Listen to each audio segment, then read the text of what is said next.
Bien, yo voy a hacer la presentación brevemente para darle paso a los dos ponentes.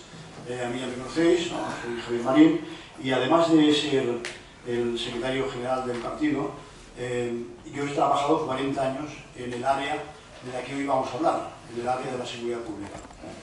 He pasado por todos los escalones policiales, he estado de patrullero en la calle, he estado de jefe de policía en una plantilla pequeña, de jefe de policía en una plantilla grande y de asesor de temas policiales en Guardia Civil y Policía Nacional con el delegado del Gobierno de Cataluña durante 10 años.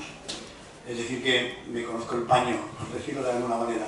Y precisamente porque lo conozco, se me ocurrió invitar a los dos compañeros que voy a presentar ahora. Uno, Ferran Pradeix, es compañero de la... coincidimos en la Policía Local de Hospitalet, pero él después ha estado de jefe de policía en Sant Esteve de Sarroviras y sobre todo tiene una vastísima formación, tanto como licenciado en Derecho, ha doctorado temas en Derecho y ha hecho máster en estudios policiales. Quiero decir que es un gran estudioso del tema que hoy vamos a tratar. I Tomàs Gil, també companys de fa molt de temps, Tomàs? Molt de temps. Estábamos juntos en la Asociación de Capas de Policía Local de Cataluña, que montamos, y Tomás primero ha estado sirviendo muchísimos años, y los años duros, en el Cuerpo Nacional de Policía, en el País Vasco, el sector duro, duro es duro. Y después se vino ya a la comunidad, a Cataluña, al Cuerpo Superior de Policía aquí en Vilaedana, y cuando ya se cansó de hacer de poliduro, dijo, oye, con esta experiencia podríamos trabajar en algún sitio algo más cómodo. Y entonces, obviamente, cuando se tiene esa experiencia y ahí, en aquel momento, en Cataluña, estábamos haciendo la reconversión policial, por cierto, de la que estoy haciendo un libro, ya voy por el capítulo 4, estamos escribiendo al libro, se nos ha ocurrido, ya me diréis qué os parece, como es siempre la transición política, ¿no? La transición de las porras. ¿Por qué? Porque hay que poner un título que enganche, ¿no? Sí. Nadie ha escrito nunca nada, eso me lo exigió mi profe, Vicente Navarro, catedrático, cuando hicimos el máster de políticas públicas, me dijo Javier, nadie ha escrito nunca nada sobre el cambio de haber heredado la policía fascista y cómo se ha transformado una policía fascista a partir del 78 en una policía democrática. Esto cómo se ha hecho, nadie lo ha explicado. Entre otras cosas porque somos poquísimos los que, bueno, no sé si además de nosotros tres, alguno más, él no, porque es muy joven y no estaba entonces, ya entró en democracia, pero los que hemos vivido en las dos etapas, eso, cómo explicar cómo se ha podido reconvertir eso. Hay algunos sectores también heredados, como el de la judicatura, quien prometió jurar fidelidad a los principios del movimiento nacional y se metió a juez para defender las leyes de Franco. Después reconvertirse en demócrata es difícil, o por lo menos es poco creíble, ¿no? Y así nos va todavía con algunos de estos que nos han jubilado porque biológicamente no les ha tocado todavía jubilarse, ¿no? Y además porque se jubila muchísimo más tarde. O en el ejército, hay tres sectores que heredamos en la transición política, que fue la policía, el ejército y la judicatura, que como se hizo la amnistía para todo el mundo, pues también para los que habían estado comprometidos en aquella etapa, ¿sí? Y eso ha hecho que los nuevos demócratas que hemos entrado al servicio público policial en democracia, nos hemos encontrado con unas resistencias horribles ahí dentro de estos cuerpos para poder transformar o llegar a lo que hemos llegado en estos momentos. Bien, pues yo he invitado a estos dos compañeros porque, bueno, Tomás lo acaba de decirlo, además él estuvo de jefe de policía en Sant Adrià del Besòs. Y ambos han ejercido de profesores de policías en la Escuela de Policía de Mollet, en Hospitalet, en diferentes foros. Y él además es profesor formal, o ha sido profesor formal en la Universidad Autónoma de Barcelona y en el máster de estudios policiales de aquí de Barcelona también durante bastante tiempo. Tienen muchísima experiencia en ese campo. Y de ahí que les invitara como doctos, como expertos a hablar de este tema. Lo que les he pedido sobre todo es que, como hay en esos momentos, ahora esta tarde les comentaba, venía escuchando la radio y en directo, la SER, decían que esta tarde, lo veremos esta noche en el telediario, una consejera, ministra del gobierno autonómico de Andalucía, ha hecho una intervención destroyer total en medio del Parlamento andaluz, diciendo que el gobierno le regalaba un pisito a todos los menas y a todos los que venían extranjeros, mientras que los jóvenes españoles no podían sobrevivir. Claro, eso genera una reacción, mientras la gente se entera si eso es verdad o es mentira. Por cierto, la SER sí que ha dicho, no ha aportado ningún dato, es una opinión, no lo ha demostrado con ningún dato. Lo que yo le pedí a los compañeros es que se prepararan un poquito ese estudio comparado de qué relación pudiera haber entre, si es que la hay, entre inseguridad ciudadana y inmigración, teniendo en cuenta que sí que sabemos que existe o que está ya acreditado, pues desde Suecia hasta Francia, son sociedades que se están cambiando radicalmente fruto de la falta de control de la seguridad ciudadana, ¿sí? Y hoy fruto también seguramente del buenismo o de las primeras épocas en las que, llevados a que hacía falta pues muchísima mano de obra, había pocos controles, ¿no? Y eso pudiera parecer que empieza a pasar en España, pero en cualquier caso yo les dejo la palabra a ellos para que nos den los datos, ¿vale? Por lo cual, comenzará Ferran, que os había preparado unas maravillosas transparencias, pero aquí a Librería Byron, hace un par de semanas o 3, les han entrado a robar 2 veces en la misma semana. Se le han llevado todos los aparatos. Sabéis que estuvimos aquí hace poco, en el acto, se le ha llevado el proyector de arriba, las pantallas grandes, los ordenadores, todo, se le ha llevado todo. Con lo cual estamos aquí un poco a la antigua usanza, pero como son expertos, pues lo suplirán con maestría. Cuando quieras, Ferran. Por lo tanto, lo que voy a intentar hacer, también el tiempo es limitado, es, voy a hablar de un par de teorías, pero que podemos estar de acuerdo, ¿no? Podemos estar de acuerdo o no, pero nos van a servir luego pues para debatir sobre ellas, si tenemos tiempo, espero que sí, para debatir sobre ellas. Son 2 teorías que los que seguramente entre nosotros habrá compañeros o compañeras que han estado o han tenido experiencia en seguridad y seguramente habrán oído hablar de ellas, ¿no? Y que últimamente se está hablando más de estas teorías, pero creo que es importante que las tengamos en cuenta porque igual que pasa con las modas, las cosas van y vuelven. Y tendríamos que tener en cuenta de que esto nos hace reflexionar sobre la situación actual que estamos teniendo. Y es una situación que es real, que todas las personas que están en esta materia de la seguridad saben perfectamente que la cosa ha cambiado, lo saben. Los que están en la calle, los que hacen de patrullas, los que están operativos, saben perfectamente que esto ha cambiado. Esto no es como los años 90, porque la situación social y de seguridad es otra, es diferente. No obstante, lo que vamos a hacer es eso, ya digo, yo voy a comentar un par de teorías y que son parecidas pero a la vez son diferentes, que se hicieron en sus años, en sus décadas, y que seguro que más de uno dirá, yo estoy de acuerdo, y otros dirán, yo no estoy tan de acuerdo, pero luego las podemos comentar. Lo voy a leer un poco así por encima, para que todos vayamos viéndolas. Me imagino que alguna habrá oído hablar alguna vez de las teorías de las ventanas rotas. Seguramente que alguno ha oído hablar de ellas. Los que sean de seguridad, probablemente sí. Esto lo hizo pues, un profesor, el Philips Zimbardo, en el año 69, decidió que iba a hacer con su equipo psicosocial, que iba a hacer pues, una especie de experimento con un vehículo en un barrio que fuera más o menos pues, un barrio, digamos, socialmente vulnerable, como era el Bronx, y otro en Palo Alto, que era de mucho más standing, que era de California. Y entonces, ¿qué es lo que hizo? Porque él, aparte de hacer estas teorías, ha hecho otras muchas, como por ejemplo en la prisión de Stanford, en la que investigó cómo los roles sociales y las instituciones pueden afectar al comportamiento humano. Para él, el comportamiento humano es sumamente flexible, dice que es flexible tanto como el plástico en según qué momento, evidentemente, pero él dice que es tan flexible como el plástico. Y que hay personas que, las fuerzas sociales e institucionales, aquellas personas que en principio son buena gente, pues acaban siendo no tan buena gente. Y eso les afecta. Les afecta también la perspectiva del tiempo a la hora de tomar decisiones, no es lo mismo, y eso lo vemos la gente, las personas que ya vamos teniendo pues, una edad, ¿no? la perspectiva que tenemos de determinadas cosas igual las tenemos en un momento dado, pero tal como vamos evolucionando vamos teniendo unas perspectivas diferentes y a la hora de tomar decisiones también las tomamos en función de esas perspectivas con las que vamos desarrollando nuestro día a día.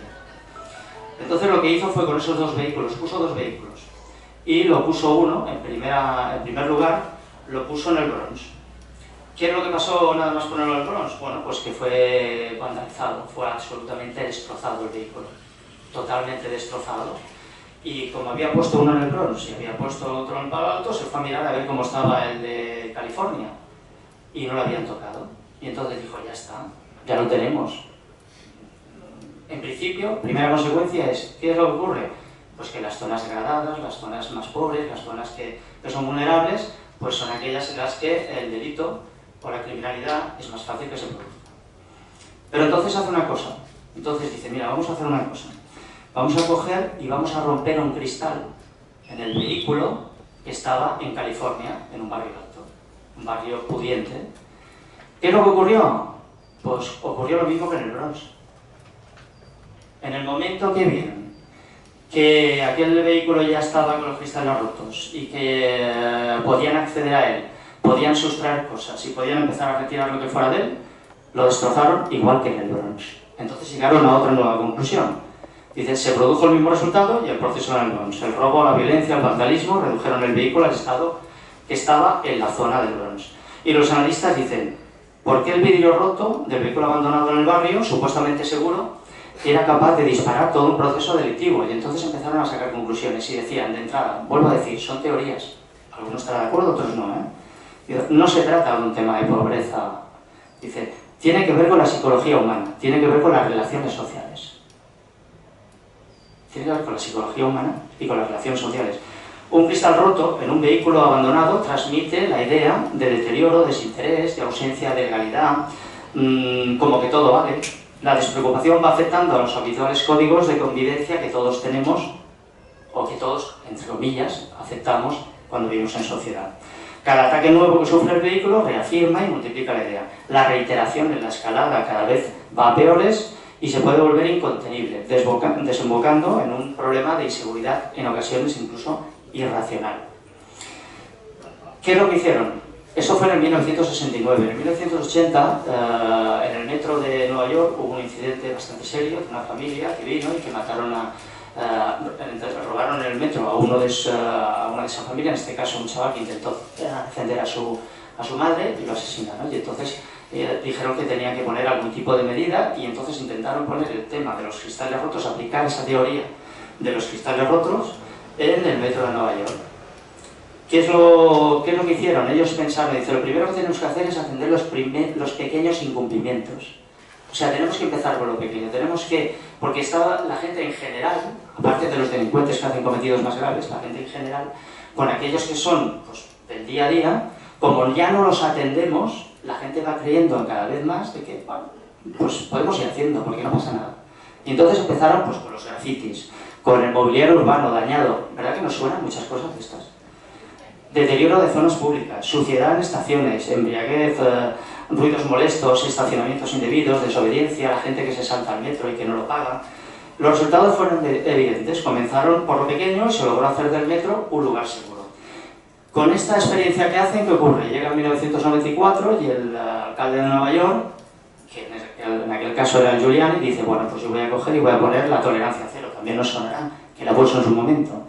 Y él le llamaba tolerancia cero y calidad de vida. Seguramente que a Marín le recuerda esto de calidad de vida mucho, porque nosotros tuvimos la experiencia en los años 90, estuvimos los dos en la misma policía, pues que teníamos precisamente una unidad de calidad de vida, que si no te importa que lo diga Marín, tú eras el que lo dirigía.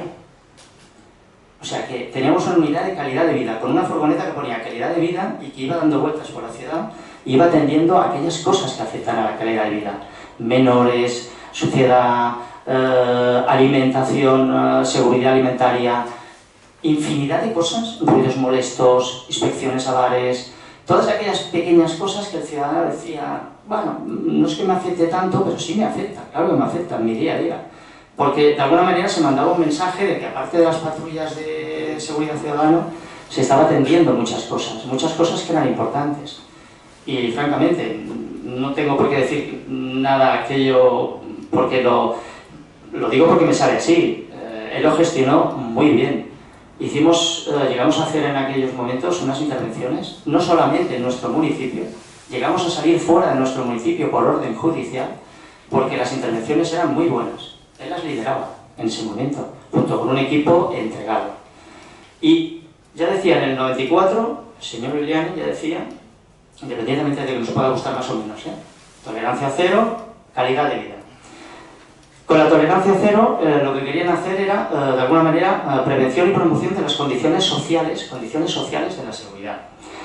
No una tolerancia para cualquier cosa, también una tolerancia cero de cara a los agentes, es decir, que los agentes estuvieran en su sitio. Cuando dices en su sitio, que hicieran lo que les toca hacer. No tolerancia cero por tolerancia cero, vamos a darle toda la autoridad. Independientemente de que a veces, en ocasiones, puede pasar alguna cosa, porque así es. Pero en general, la tolerancia era para todo, tanto para los agentes que hicieran su faena, pero tenían un apoyo en ese caso del Poder Ejecutivo, que era el del Ayuntamiento. Empezaron a trabajar pues, comunidades más limpias, ordenadas, no permitiendo incumplimientos y normas básicas. ¿Cuál fue el resultado? Pues un enorme descenso de todos los índices de criminalidad. Esto lo trataron con un programa que luego se ha trasladado a muchos países, que era el COMSTAT. Que el COMSTAT era un programa informático creado ad hoc en aquel momento, en el que sobre todo se apoyaban varias cosas: la información, la gestión y las estrategias. Una vez tenías la información y la habías analizado, hacías una gestión y unas estrategias y un aprendizaje organizativo.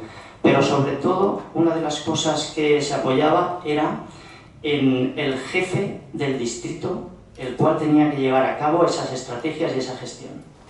O sea, el jefe del distrito tenía que ser personas, pues, empáticas, con una cierta, como son todos en general, los agentes, pero tenía que tener una cierta sensibilidad social. A la vez tenía que tener también una cierta formación jurídica, porque tenía que aplicar ese difícil equilibrio de presos y contrapesos que tiene todo policía. Está la ley y la norma, y está la seguridad de las personas, la seguridad de la colectividad. Y eso era muy importante. Y estaba apoyado en eso, en esos jefes.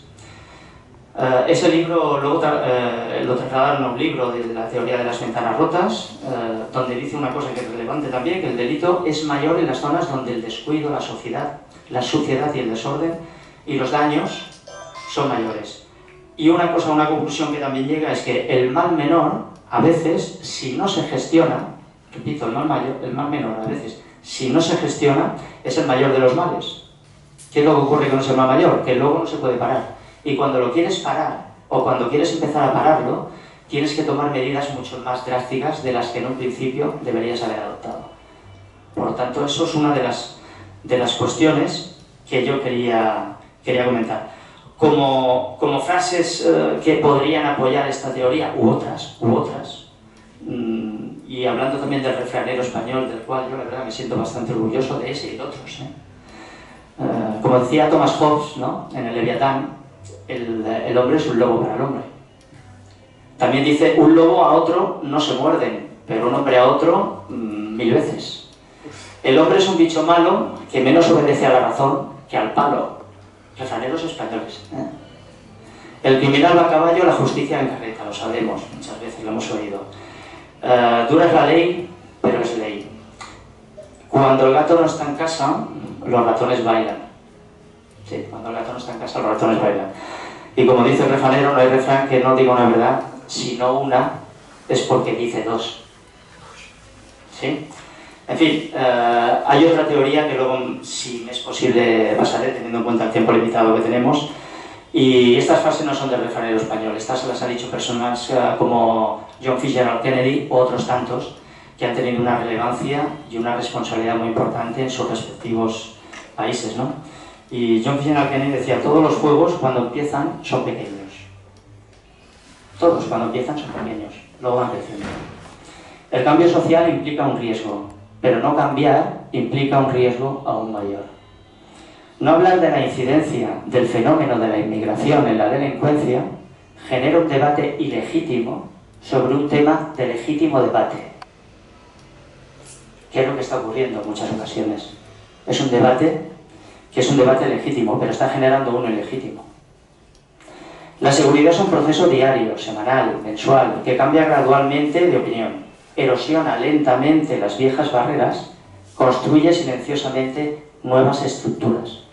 Lo que nos está pasando, hay que decirlo porque es una realidad, es que podemos llegar a tener pues autoridades territoriales informales. O sea, la policía es un elemento de control formal. Formal porque lo establece el Estado y estamos al servicio de la ciudadanía. Si no estamos sobre los datos que nos están, las situaciones que nos están ocurriendo y con los datos objetivos que están saliendo, los diga una parte o los diga otra, los diga una banda, las diga el medio o los diga de otra banda. Da igual quién lo diga, pero hay datos objetivos que son reales. Y esos datos objetivos que son reales tenemos que atenderlos. No los podemos dejar pasar, porque si luego tendremos un problema, como están teniendo, como decía anteriormente Marie, pues había problemas en Francia, en Suecia, que era un ejemplo, pues ya no lo es, y están intentando poner medidas, como decíamos antes, más drásticas de lo que en un principio hubieran sido necesarias. Y admitir la inseguridad es la mejor seguridad. Admitir la inseguridad es la mejor seguridad. Admitamos si tenemos esta realidad para intentar combatirla. ¿Cómo? Pues esta teoría es una de ellas. Aquí va otra que entiendo que seguramente no será posible ahora comentar, que era la de Hermann Goldstein, que daba una serie de medidas mucho más sociales. Pero al fin y al cabo la policía es un elemento de control social. Y por lo tanto, estudiar la policía desde el ámbito estrictamente jurídico también es un error. Hay que estudiarlo desde diferentes ámbitos, sobre todo también el sociológico, porque al fin y al cabo presta servicios a la sociedad, y la sociedad es la que recibe ese servicio por parte de la policía. ¿Sí? Y en fin, no quería ir más allá. Si luego hay tiempo y puedo comentar lo de Goldstein, pues así lo haré. Y nada, y estoy abierto luego posteriormente a aquellas preguntas que se me quieran hacer. ¿Sí?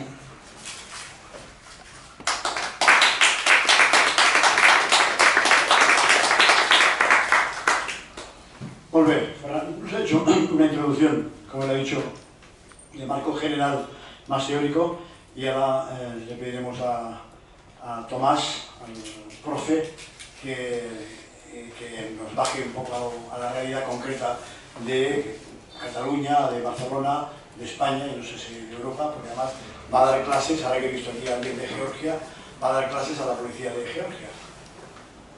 Bueno, buenos días, buenas tardes, perdón, a todos y a todas, y también bueno, muestro mi agradecimiento a Xavier Marín, que contactó conmigo para que hiciera unas reflexiones sobre un tema que incomoda, porque en nuestro país, en mi querida España, la izquierda española tiene una serie de complejos, yo creo que algunos no superados todavía, ¿no? En su momento yo dije en público, hace años, que daba la sensación de que habíamos llegado al acuerdo de que la derecha se ocupara de la seguridad y que nosotros nos ocuparíamos de otras cosas. Yo creo que eso hoy día está superado. Pero sí que denoto una serie de elementos en este mundo en el que estamos hoy, basados en la realidad, claro, en la realidad. Y la estadística, esto es como cuando uno va al médico y el médico le dice, mire usted, tiene usted un cáncer de pulmón y tiene una perspectiva difícil de duración en el tiempo usted. Y aquí la persona, que es muy buena, es una excelente persona, dice, no, yo no, por una persona que soy, a mí cómo me va a pasar eso, pero a los 6 meses se puede morir, ¿no? Bien, el título de la jornada de hoy es ¿tiene la izquierda soluciones para, y si no me falla la memoria, el problema de la inmigración? Bueno, pues miren ustedes, la inmigración puede ser muchas cosas, incluso puede ser un problema, sí, lo digo yo, que soy de izquierdas, por supuesto, como la enfermedad es un problema. La inmigración no bien gestionada es un problema, es como la educación no bien gestionada, es un problema, progresa adecuadamente, no les vamos a suspender porque, hombre, ¿cómo podemos suspender a los niños? No, por favor, digo, no se preocupe usted, los suspenderá la vida. Hay que suspender a los niños y el progreso adecuadamente nos ha llevado a un fracaso escolar que hoy está en las portadas de los medios de comunicación, en concreto en Cataluña, y no voy a entrar más en el tema de Cataluña de momento. Bien, la inmigración, que es un fenómeno que forma parte de la historia de la humanidad, la humanidad siempre se movió a través de grandes movimientos de población. Fuimos a América, los franceses del sur se vinieron al norte de España hace años también, ¿no? Ahí el apellido Palusier, de nuestro querido compañero de Gerona. Palusier es un apellido francés, pero él nació en Gerona. Bueno, se habla de dónde viene, pues viene de Francia, evidentemente, ¿no? Nosotros nos fuimos en aquellos años tristes, lamentables, que nunca debemos olvidar de la dictadura, a Suiza, a Alemania, a trabajar, pero a trabajar en la construcción, recogiendo la suciedad en las calles. Evidentemente no íbamos a trabajar de ingenieros, porque aquella España era una España pobre por muchos motivos, que era represaliada por la dictadura. Pero claro, en aquella Suiza y en aquella Alemania de los años 40 y 50, toda esta inmigración que llegó española, y que lo pasó mal, mi tío Amador lo pasó fatal, y vino al cabo de unos años y vino, pues bueno, bastante enfadado, ¿no?, de cómo le trató la policía suiza. Porque claro, tenías que tener un contrato, iba a la vaca con esa dormir, se tenía que presentar cada X tiempo en la comisaría, había un control. Quiero decir con estas primeras palabras que no tenemos por qué tener miedo desde la izquierda a hablar de gestionar la inmigración. Y ahora voy a poner dos ejemplos de los que siempre que tengo la ocasión los manifiesto en público. Mire, hay dos frases que yo no comparto, y yo voto a la izquierda, pero no las comparto. Y usted dirá, hombre, pero qué barbaridad, ¿no se equivoca usted de voto? No, de momento creo que no me equivoco de voto a la izquierda. Miren, cuando algunos se van a manifestar pidiendo que se suprima el centro de internamiento de extranjeros que tenemos en Barcelona, bueno, habrá que pensar, pero no gestionaremos la inmigración. Cuando alguien dice que hay que suprimir las fronteras, oiga, las fronteras en lo que es Europa, desde la aprobación del Tratado de Maastricht, el tercer pilar, etcétera, etcétera, hay libre circulación de personas. Pero evidentemente los países, España, Portugal, Italia, Canadá, Australia, Nueva Zelanda, ¿de qué países hablo?, tienen control de acceso de aquellos que, siendo nacionales de otros países, desean ir allí a forjarse un futuro mejor porque en su país no lo tienen o porque les apetece. Gestionar la inmigración es una necesidad. Tiene que haber un control sobre la inmigración por varios motivos. En primer lugar, porque desde el punto de vista de un realismo efectivo, después se generan guetos urbanos, ¿no? La segregación urbana, esa es una realidad. Y en segundo lugar, tenemos que tener presente lo que está aconteciendo no ya en mi querida España, en mi querida vieja Europa.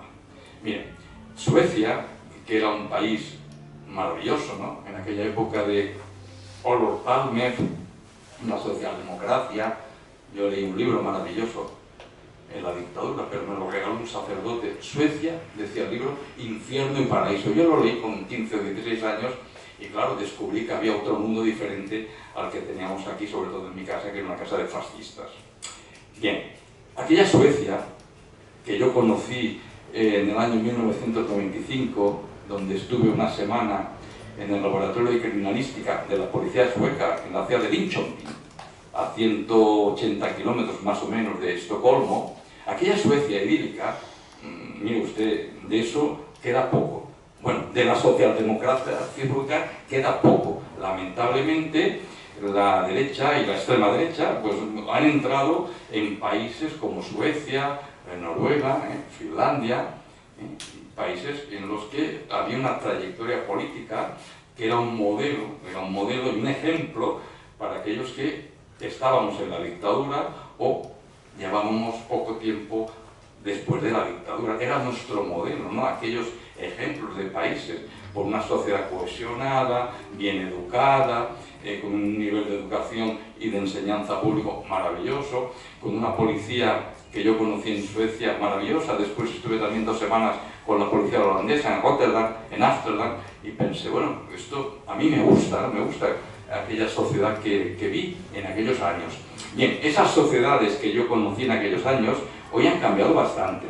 ¿Qué les voy a contar de Italia, no? Ya Berlusconi, fallecido hace un tiempo, pues en la época en la que Berlusconi dirigió los destinos políticos de Italia, en su demencia, pues aprobó el gobierno italiano una ley por la cual se tenía que fichar dactilarmente a los ciudadanos italianos de etnia gitana, ¿no? Unas cosas, unas barbaridades, ¿no? Bien, aquellas barbaridades que en aquel tiempo vimos en la prensa y que criticamos y que nos llamó la atención, Dios mío, ¿cómo pasan estas cosas, no? Pues mira, ahora pueden pasar cosas peores porque en Europa soplan malos vientos, en Alemania, con la Alianza por Alemania, en Francia con el Frente Nacional, bueno, que va a todo gas, ¿no? Bien, y todo eso ¿por qué se ha producido? Porque claro, no basta decir, tiene usted cáncer de pulmón. Habrá que pensar, bueno, es que yo fumaba mucho, he tenido la mala suerte de que sin fumar me ha tocado, también pasa, ¿no? Pero tenemos que hacer una reflexión profunda de una especie de autocrítica. ¿Cómo hemos llegado a este desbarajuste en la vieja Europa, donde la extrema derecha está en el Parlamento Europeo, donde los gobiernos de Vox forman parte de gobiernos autonómicos en el Estado español, en mi querida España, y todo eso, ¿cómo ha sido? Miren, hace ya aproximadamente 15 años, en unas jornadas que organizó el Instituto de Ciencias Políticas y Sociológicas, el ICPS, aquí en la calle Mallorca, hicimos una serie de reflexiones y yo alerté del riesgo que suponía no dedicarse a hablar y a gestionar y a tomarse muy en serio ciertos fenómenos, porque la extrema derecha ya sacaba la patita, como le decimos a los niños pequeños. Bueno, alguien me dijo que yo era un exagerado, y alguien dijo una frase, eso no lo veremos. Bueno, ¿cómo que no lo vamos a ver? Lo podemos ver el próximo domingo en Francia, ¿no? Que es la primera vuelta de las elecciones. Ya veremos cómo le va al Frente Nacional, ya veremos cómo le va al Frente Popular, ya veremos. Pero en todo este cambio que hemos tenido, que estamos en ese proceso de cambio, hay fenómenos que han entrado como elementos desencadenantes de los mismos.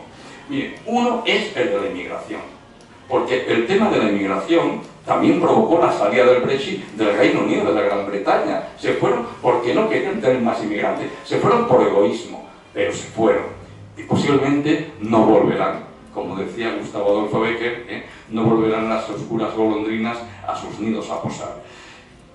Esto nos tiene que hacer pensar a la izquierda que acercarse a la inmigración, afrontar el tema de la inmigración, tocando con los pies en el suelo, no solamente con el corazón, es una necesidad ineludible. Ineludible. Y eso implica que bueno, pues las personas que llegan a trabajar de otros países, que es lógico, justo y necesario, habrá que pensar en que se establezcan qué número de trabajadores necesitamos en nuestra querida España para el año 2028 para cubrir esa mano de obra que no tenemos, porque necesitamos que vengan personas de fuera. Esa es otra realidad. Y otra realidad que tenemos que poner sobre la mesa es que la inmensa mayoría de las personas que llegan a España de fuera son excelentes personas.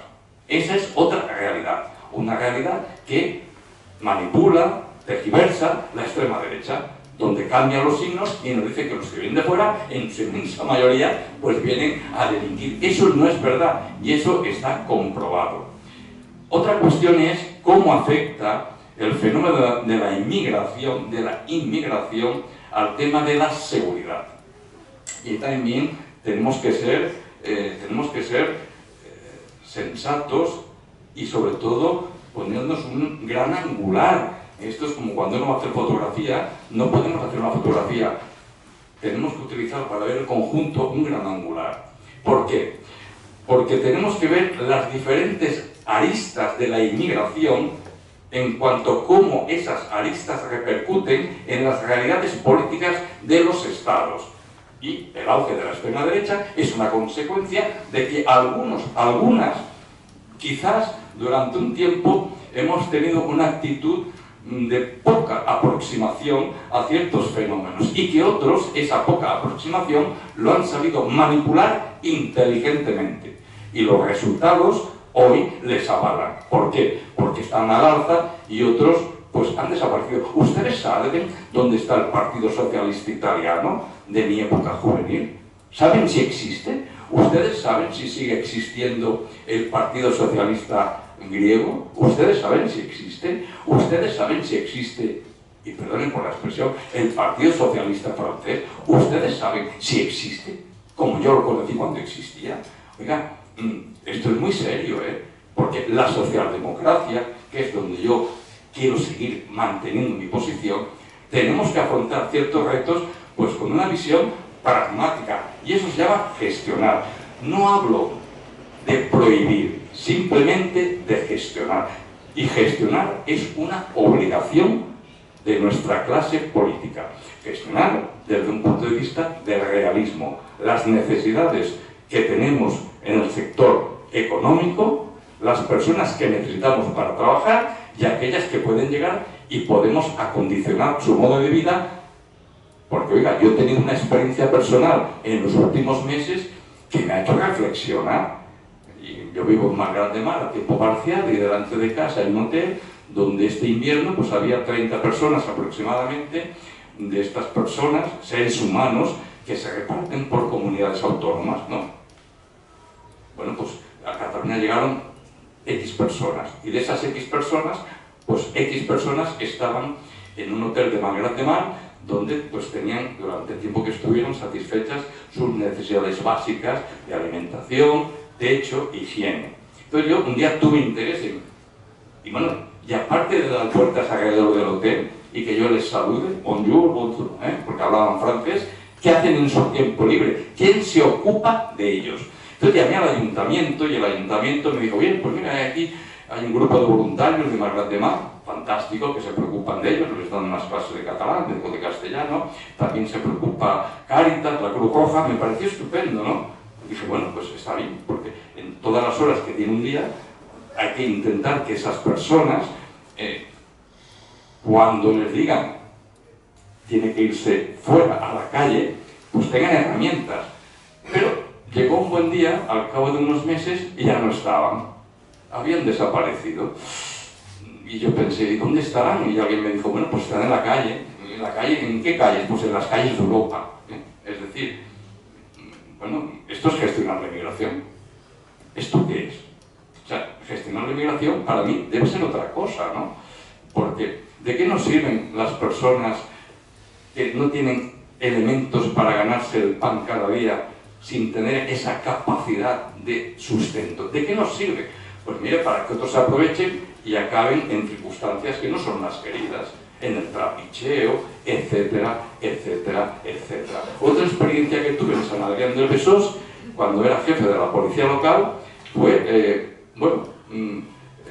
de pronto hubo un problema y era personas jóvenes, muy jóvenes, venidas a Barcelona, de mi querida, porque yo voy con cierta frecuencia, República de Georgia, jóvenes georgianos, pues habían llegado y bueno, pues alguien les adentró en algo que allí, en aquellos momentos, era poco conocido en Georgia, pero aquí está bastante extendido, que es el consumo de sustancias estupefacientes. Sí, porque mire, aquí se consumen muchas sustancias estupefacientes. ¿Por qué lo vamos a negar? Bueno, pues es una forma también de que las personas que vienen de fuera y que no tienen otra cosa que hacer, algunos interesados, porque los hay, seres malignos, les introducen en este mundo de la droga y la siguiente vez, pues mira, para que yo te dé la dosis, tendrás que tener un teléfono móvil, etcétera, etcétera, etcétera. Con lo cual, eso acabó en que un buen día, nosotros decimos sacerdote, en la iglesia ortodoxa, georgiana, que es ortodoxa, pues un sacerdote ortodoxo tuvo una reunión con nosotros en el ayuntamiento, dada la preocupación del alto índice de jóvenes georgianos que llegaron aquí y en 6 meses se estaban estropeando. Oiga, ellos vinieron aquí porque pensaron que aquí podrían tener una opción de vivir con dignidad. Y aquí se metieron, o les metieron en un mundo que no es el mundo deseable, ni para ellos ni para mis hijos. Les voy a hacer ahora una pequeña pincelada de unos datos que no son míos, yo los he extraído, pero que forman parte de eso que es maravilloso, que se llama la hemeroteca. La hemeroteca existe y tenemos de vez en cuando que hacer memoria en relación qué pasaba o qué se decía aquí en unos determinados momentos. Mire, en el año 1998, más o menos, el Ayuntamiento de Barcelona tenía una persona que yo conozco, hace tiempo que no nos hemos visto, el señor José María Laosa, que era responsable de prevención en el Ayuntamiento de Barcelona, una persona moderna, progresista, y en esas declaraciones alguien le preguntó si teníamos problemas en Barcelona con las bandas latinas. Esta pregunta se la formularon al señor Laosa hace ya unos años. En Barcelona no existen problemas con las bandas latinas. Estupendo, en aquel momento no existían problemas con las bandas latinas. No creo que esta pregunta, si se le hicieran hoy al Ayuntamiento de Madrid, la respuesta fuese la misma, porque en Madrid, por ejemplo, sí que hay un problema serio con las bandas latinas. Bandas latinas que son bastante peligrosas, por cierto. Miren, en el año 1990, una persona por la cual siento un gran respeto y que fue conseller de Justícia de la Generalitat de Cataluña en el primer lugar del señor Pascual Maragall, el señor José María Vallés, catedrático de Ciencia Política en la Universidad Autónoma de Barcelona, inauguró el curso en la Escuela de Policía de Cataluña. Cada año se hace la inauguración oficial del curso y determinadas personas de prestigio, como lo es él, pues hacen esa clase inaugural. Y dijo una frase que la he tenido presente permanentemente toda mi vida. No existe una sociedad en la que no exista una preocupación por la seguridad. Si hoy le preguntásemos al señor José María Vallés, ¿se ratifica usted en esa afirmación? Diría, creo yo, los hechos me lo acreditan. Porque hoy la seguridad forma parte de los programas políticos de muchos partidos políticos. Pero esto que estoy diciendo ahora no nos tiene que llegar a la conclusión equivocada de vincular la inmigración con la inseguridad. Si nosotros decimos inmigración igual a inseguridad, pues mire, eso lo dice Vox. A ellos les toca decirlo, evidentemente. A mí me toca decir otra cosa, a mí me toca decir que eso no es verdad y que en todo caso lo que hay que hacer es gestionar la inmigración. Pero sí que tenemos que tener en cuenta que hay unos datos del 2023, y estos son de Casa Nostra, de Cataluña, donde se manifiesta que por primera vez en el año 2023, es decir, hace unos cuantos meses, el número de presos en las prisiones catalanas superó los no nacionales al número de presos internos en las prisiones catalanas de nacionalidad española. El número de presos lo superó en 1,5 puntos. Los no nacionales. Pero tenemos que tener en cuenta que la población inmigrante en Cataluña no es del 100%, es del 20%. Ellos lo tienen más difícil para subsistir a como lo tenemos los demás, porque nosotros tenemos eso que es tan importante en la vida, que es el colchón social. Pues siempre tenemos al vecino, al padre, a la madre, a los primos, a los hermanos, que en un momento de dificultad nos pueden echar una mano. Evidentemente las personas que llegan en ciertas circunstancias y que la vida los castiga, porque les castiga, y el sistema a veces contribuye y se les explota, en Almería, en aquellas explotaciones que hay que cubren de plástico una parte importante de la provincia de Almería, donde viven hacinados y explotados por esos empresarios, algunos de ellos, no todos, pero algunos sí, que son seres depravados. Evidentemente, claro, en esas circunstancias pues es posible, es lógico, es previsible que de ahí a pasar al mundo de la inseguridad, al mundo de la criminalidad, lo tengan más fácil que otros que estamos en otras condiciones de confort, porque el confort no es para todos. Hay unos que tenemos un confort y hay otros, ellos, que tienen menos confort. Esa es una realidad. Después tenemos que tener también en cuenta una cuestión fundamental en el tema de la inmigración, Sí, la izquierda tiene propuestas. Yo creo que la izquierda, evidentemente, se preocupa por la inmigración, no lo voy a negar. También exijo, o me gustaría exigir, que la izquierda se dedicara más tiempo todavía a preocuparse por la inmigración y por las circunstancias en las que viven en España los inmigrantes. ¿Por qué? Porque hoy, lamentablemente, este se ha convertido en un tema estrella, ¿no?, de la política. La política hoy día gira en torno a varios temas estrellas. En Cataluña tenemos uno, que es el de la independencia sí, independencia no. Pero bueno, esto ya a muchos como a mí ya prácticamente no nos preocupa, porque estoy en otra realidad. Mi realidad es la de la marginalidad, la de la pobreza, la de la delincuencia, la de la inmigración y cómo hacer que todo este difícil combinado se pueda gestionar de una forma sensata. No, como ha dicho la señora Miriam Nogueras esta tarde, bueno, esta tarde lo he leído en los medios de comunicación, donde la señora Miriam Nogueras ha exigido al gobierno de España, ha exigido que Cataluña no participe del cupo de reparto de los inmigrantes que llegan, no llegan en avión, no, de los que llegan en cayucos, jugándose la vida, porque hoy el Mediterráneo es un enorme cementerio. Claro, bueno, yo soy catalán, bueno, evidentemente es que hay que ser muy egoísta para decir semejantes afirmaciones, ¿no? Hay que repartir lo bueno entre todos, evidentemente, y dentro de lo que es el conjunto del Estado también tenemos que repartir las dificultades. Y la inmigración tiene un aspecto de dificultad, como la seguridad tiene un aspecto de dificultad para aquellos gobiernos autonómicos que tienen policía propia. Es mejor no tener policía propia, tienes un quebradero de cabeza menos, ¿no? Pero si la tienes, tienes que asumir la responsabilidad. Mire, también repasando esta mañana una serie de datos, he recuperado de mi base de datos un informe de la Fundación Alternativas, fundación que es de izquierdas, o por lo menos lo era, ¿no? Cuando yo en alguna ocasión leía más de la Fundación Alternativas, sigue siendo de izquierdas, fantástico, como yo. Es el informe sobre la inmigración en la España del el informe es la seguridad en España 2020.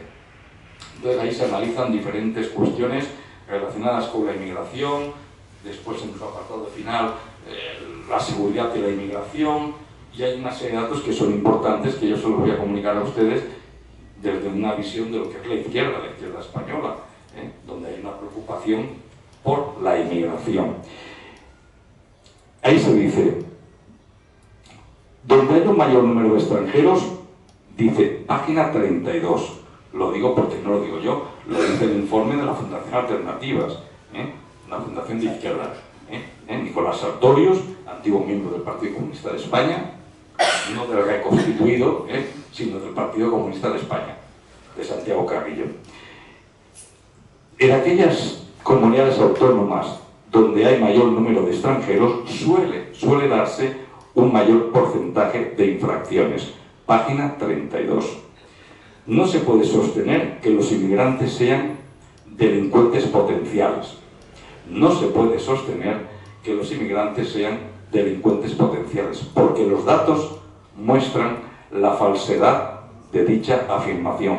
Lo que sí es cierto es que algunos jóvenes varones extranjeros procedentes de determinados países están sobrerepresentados entre los delincuentes.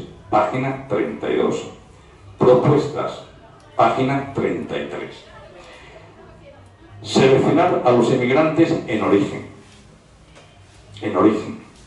Como cuando mi primo se fue a Australia en los años 60, pero previamente estuvo unas semanas haciendo un curso de formación que organizó el gobierno australiano en Barcelona, Madrid, Zaragoza y Sevilla, y una vez acabado el curso se fue a Sydney durante 5 años, en origen. Establecer cupos anuales. Fundación Alternativa. Establecer cupos anuales. ¿Qué capacidad tenemos? y cómo los podemos gestionar con dignidad. Fomentar, esto es importante para la integración, la participación de los inmigrantes en el sufragio activo.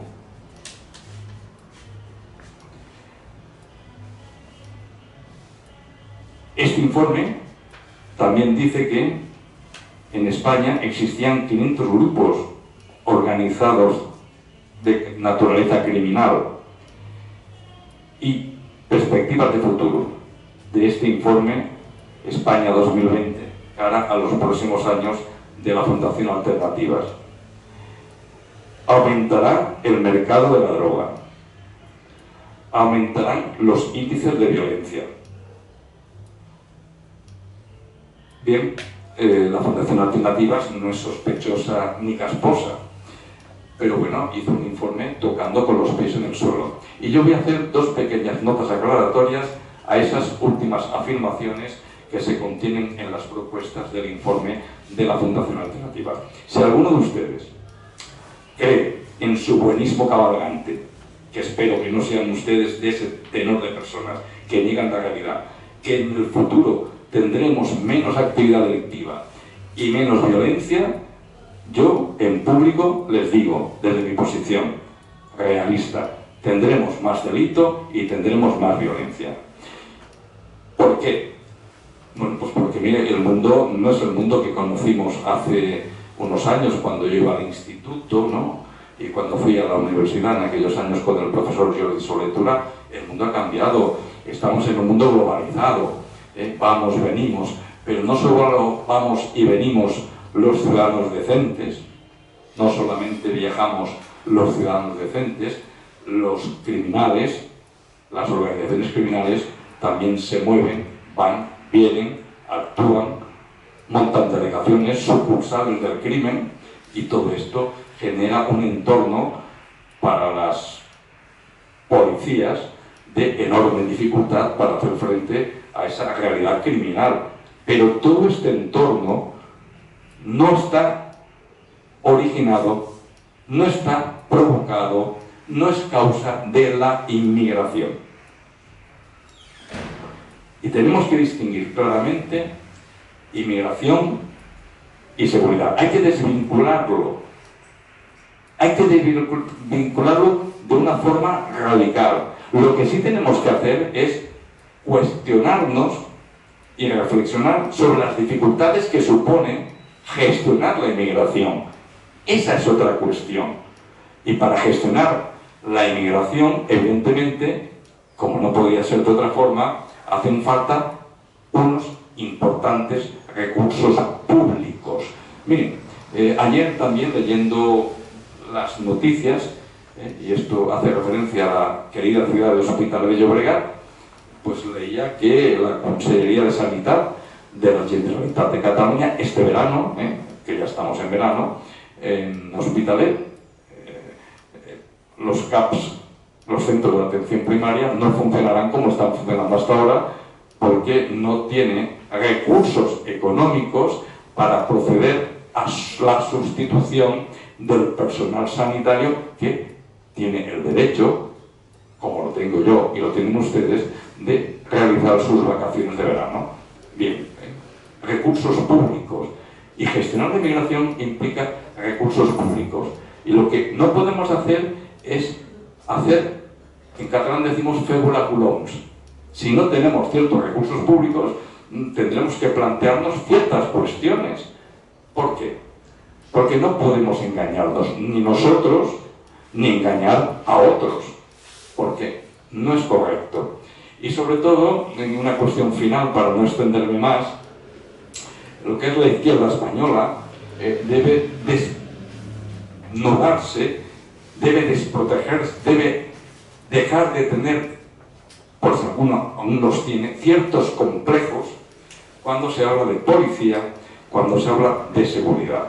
Yo sé que esto no es en el conjunto de la izquierda española, yo sé que no es en el conjunto de la izquierda española, pero existe una parte dentro de ese mundo del cual yo formo parte, que es la izquierda española, que todavía manifiesta ciertos recelos cuando se habla de la policía, cuando se habla de la ley Y cuando se habla de mantener, en Francia le llaman orden público, el orden público republicano. Nosotros, por cuestiones históricas de la dictadura, denominamos a ese concepto seguridad ciudadana, pero en Francia se habla del control del orden público por parte de la policía francesa, que cuando interviene lo que hace es mantener el orden republicano en la calle, en beneficio del conjunto de la República, que es una visión que nosotros no hemos llegado a tenerla, porque bueno, si nos cuestionamos si somos o no somos, claro, tenemos una serie de dificultades a veces, en ocasiones, que nos hacen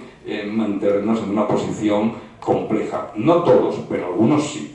Yo, por ejemplo, les puedo comentar que en la pasada legislatura en el Parlamento de Cataluña, pues el Parlamento de Cataluña, y lo digo en público, estuvo perdiendo el tiempo durante meses y meses porque creó una comisión presidida por una señora o señorita de la CUP, si no me equivoco, para reflexionar sobre el modelo policial de Cataluña. Miren ustedes, el modelo policial de Cataluña, con todo el respeto, es el que establece el Estatuto de Autonomía de Cataluña, que es indiscutible. El control del orden público y de la seguridad en Cataluña es competencia de la Generalitat de Cataluña, y eso no nos lo... Y la Policía de Cataluña, al Cos de Mossos d'Esquadra, pues hace lo que tiene que hacer, y por cierto, lo hace, desde mi punto de vista, con profesionalidad, como lo hace la Guardia Civil, la Policía Nacional y las policías locales. No podemos cuestionar estas instituciones que son básicas. Es como cuestionar ahora, pues, otras cosas, cuando esas instituciones lo único que están haciendo en este momento de enorme dificultad, de un nuevo paradigma, es afrontar los retos que supone una sociedad como la actual, que no tienen nada que ver con aquella antigua sociedad de los años 60, de los años 50.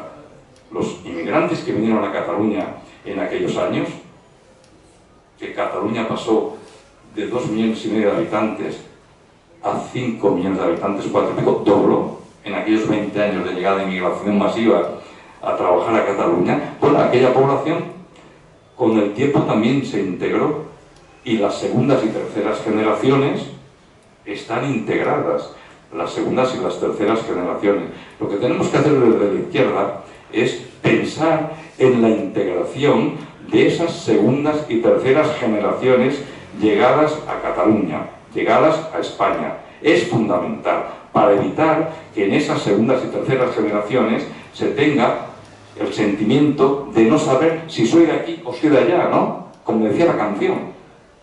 Ellos deben ser de aquí, pero para eso hay que agruparlos y hacérselos creer. Muchas gracias por la paciencia que han tenido, y si alguien no está de acuerdo con algo que yo he dicho, pues forma parte de la libertad de expresión, que yo diga lo que diga y que otros digan lo contrario. Muchas gracias.